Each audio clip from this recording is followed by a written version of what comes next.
Assalamualaikum warahmatullahi wabarakatuh. Perkenalkan, nama saya Anissa Fitra Aini dengan NIM 2021 10 10 11 70. Dalam video kali ini, saya akan berbagi sedikit ilmu tentang epidemiologi tuberkulosis. So, let's see my video. Oke, di sini saya akan menjelaskan dua bab dari epidemiologi tuberkulosis, yaitu yang pertama adalah faktor risiko dan yang kedua, pencegahan dari tuberkulosis. Sebelum masuk kepada faktor risiko, saya akan menjelaskan terlebih dahulu apa itu epidemiologic triangle. Segitiga epidemiologi yang dikemukakan oleh John Gordon dan Larry pada tahun 1950 menyebutkan bahwa timbul atau tidaknya penyakit pada manusia dipengaruhi oleh tiga faktor. Yang pertama adalah host atau penjamu, kedua agent, dan yang ketiga environment atau lingkungan. Gordon juga berpendapat bahwa penyakit timbul karena ketidakseimbangan antara agent dan manusia.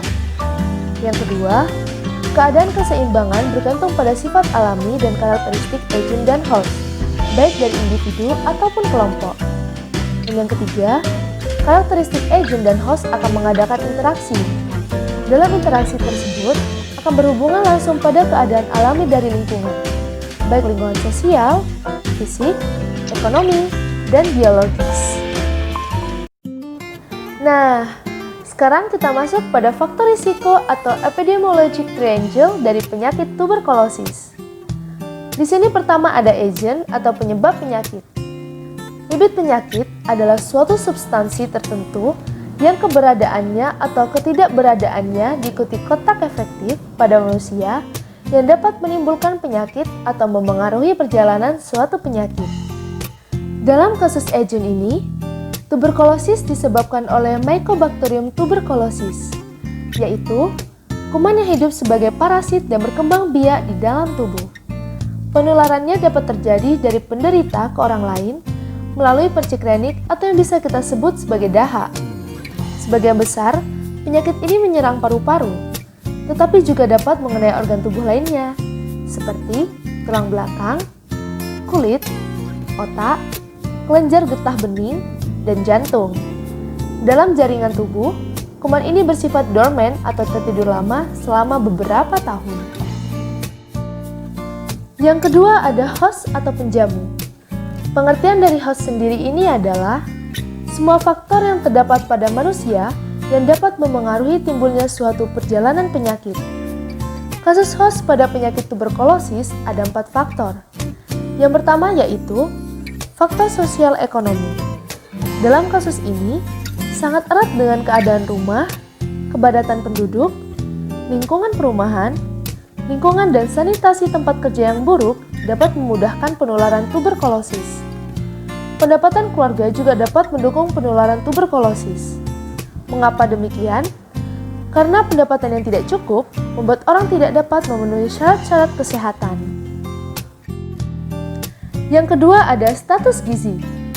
Maksud dari status gizi ini yaitu keadaan malnutrisi atau kekurangan kalori, protein, vitamin, zat besi, dan lain-lain yang akan memengaruhi daya tahan tubuh seseorang sehingga rentan terhadap berbagai penyakit termasuk tuberkulosis paru-paru.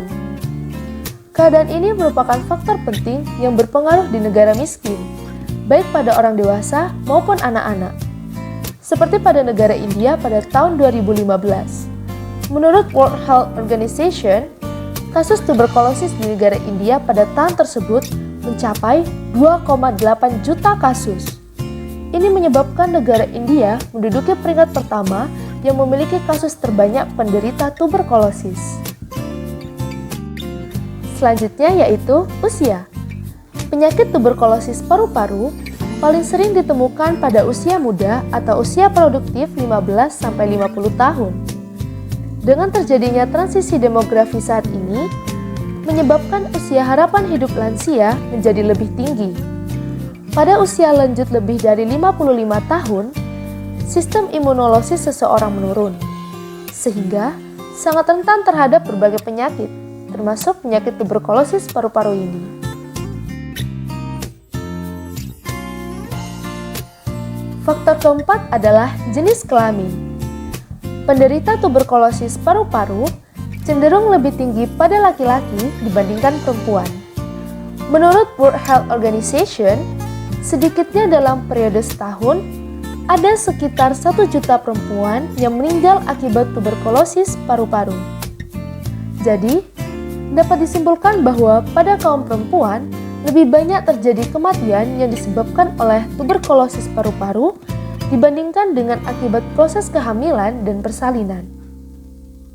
Sedangkan pada jenis kelamin laki-laki, penyakit ini lebih tinggi karena banyak dari mereka adalah perokok aktif dan pecandu minuman alkohol yang dapat menyebabkan penurunan sistem pertahanan tubuh sehingga lebih mudah terpapar dengan agen penyebab tuberkulosis paru-paru.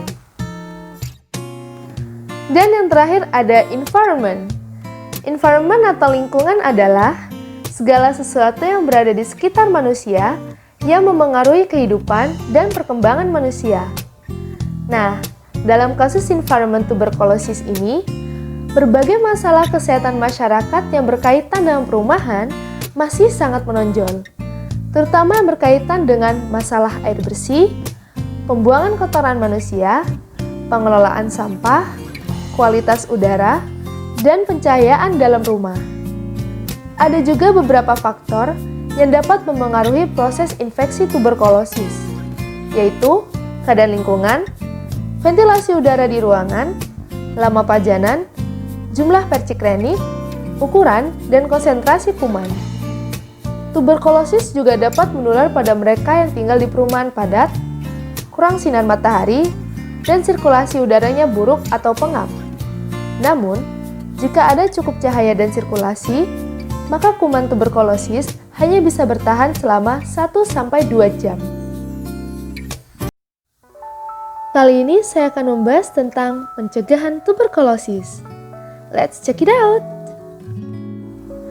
Pengertian dari pencegahan adalah proses, cara, atau tindakan untuk mencegah agar penyakit tersebut tidak terjadi lagi. Macam-macam pencegahan penyakit dibagi menjadi 3, yaitu pertama ada pencegahan primer, kedua pencegahan sekunder, dan yang ketiga adalah pencegahan tersier. Yang pertama ada pencegahan primer. Pencegahan primer adalah berbagai upaya yang dilakukan untuk menghindari atau menunda munculnya penyakit atau gangguan kesehatan. Hal yang harus dilakukan dalam pencegahan primer penyakit tuberkulosis adalah pertama, tingkatkan daya tahan tubuh. Nah, bagaimana caranya dapat meningkatkan daya tahan tubuh? Yaitu dengan cara kita harus pertama, makan makanan yang mengandung fat sehat 5 sempurna. Yang kedua, usahakan setiap hari tidur cukup dan teratur. Jangan terlalu sering begadang ya. Ketiga, lakukanlah olahraga di tempat-tempat yang mempunyai udara segar. Keempat, meningkatkan kekebalan tubuh dengan vaksinasi BCG. Vaksin ini khusus diberikan untuk melindungi diri dari tuberkulosis. Dan yang kedua adalah kebersihan lingkungan. Kebersihan lingkungan ini juga penting dalam pencegahan primer tuberkulosis. Hal-hal yang dapat kita lakukan untuk mencegah tuberkulosis adalah pertama, lengkapi perumahan dengan ventilasi yang cukup. Kedua, memberi penyuluhan kepada masyarakat tentang cara-cara penularan dan pemberantasan serta manfaat menegakkan diagnosa dini. Dan yang ketiga, mengurangi serta menghilangkan kondisi sosial yang meningkatkan risiko terjadinya infeksi, misalnya kepadatan hunian. Selanjutnya ada pencegahan sekunder. Pencegahan sekunder adalah berbagai upaya yang dilakukan untuk deteksi dini adanya penyakit atau gangguan kesehatan agar dapat dilakukan tata laksana sedini mungkin. Hal yang harus dilakukan dalam pencegahan sekunder tuberkulosis adalah penyelidikan kasus. Artinya, bekerja sama dengan WHO untuk melakukan foto ronsen massal, uji tuberkulin Monktox, dan imigran dari negara dengan insiden tuberkulosis tinggi untuk pemeriksaan ronsen dada, uji PPD, AFB, dan uji budaya bekerja sama dengan WHO untuk perawatan khusus bagi pasien dan pasien yang dirawat.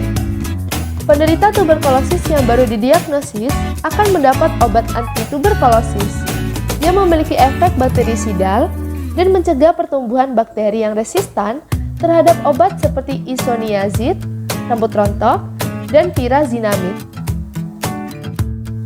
Dan yang terakhir ada pencegahan tersier. Pencegahan tersier adalah aktivitas yang dirancang untuk memulihkan klien ke tingkat tertinggi dan mencegah kerusakan kesehatan lebih lanjut.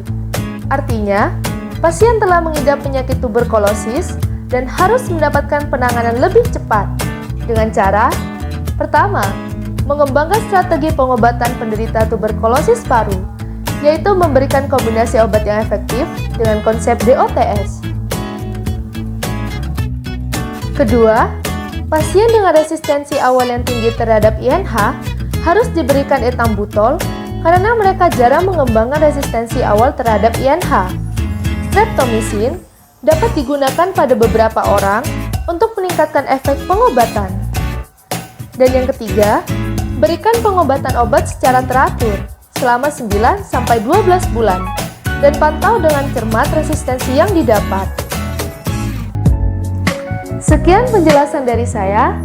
Semoga ini dapat bermanfaat bagi kita semua dan kita dapat mencegah penyakit tuberkulosis di negara kita sendiri. Oh iya, jangan lupa jaga kesehatan juga ya teman-teman. Dan terima kasih sudah mau menonton. Wassalamualaikum warahmatullahi wabarakatuh.